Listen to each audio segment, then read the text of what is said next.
Streaming live, this is NewsNation Now.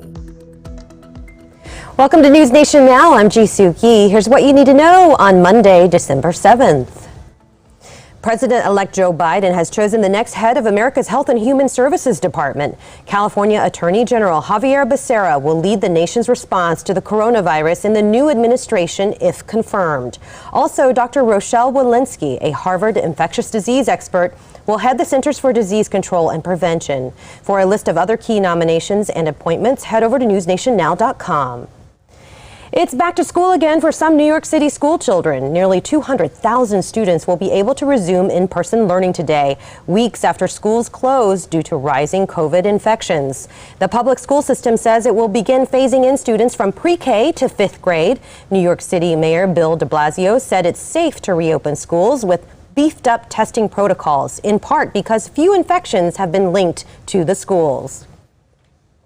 Lawmakers in Washington say the latest proposed coronavirus relief bill will not include direct payments to most Americans like it did earlier this year. The legislation would instead provide about $300 in extra weekly unemployment benefits. The aid package is expected to be released today. And Rudy Giuliani tweeted that he's getting great care and feeling good after testing positive for the coronavirus. Giuliani, who is President Trump's personal attorney, was admitted to Georgetown University Hospital in Washington Sunday.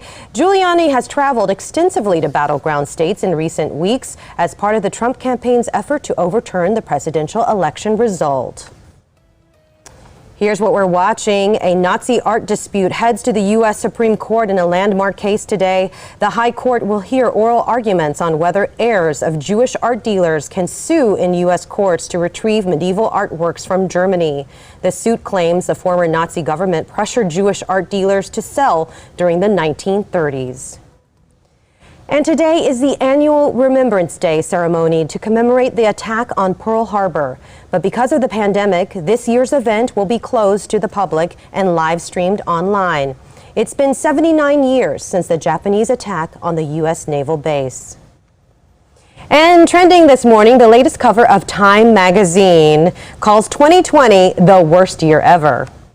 As you can see, the cover shows 2020 with a big red X over it. The lead article discusses the coronavirus pandemic, nationwide protests for racial justice, the economic downturn, as well as the deaths of prominent figures like Justice Ruth Bader Ginsburg, Kobe Bryant, and Chadwick Boseman. Let us know on Facebook if you agree with that. I'm G. Thanks so much for watching. Stay with us throughout the day here on our app and website for breaking news coverage. Also, be sure to tune in tonight, News Nation's broadcast at 8/7 Central on WGN America. Have a great Monday, everybody. Start your morning with News Nation. Top headlines and trending stories delivered straight to your inbox for free. Go to newsnationnow.com/newsletter to sign up.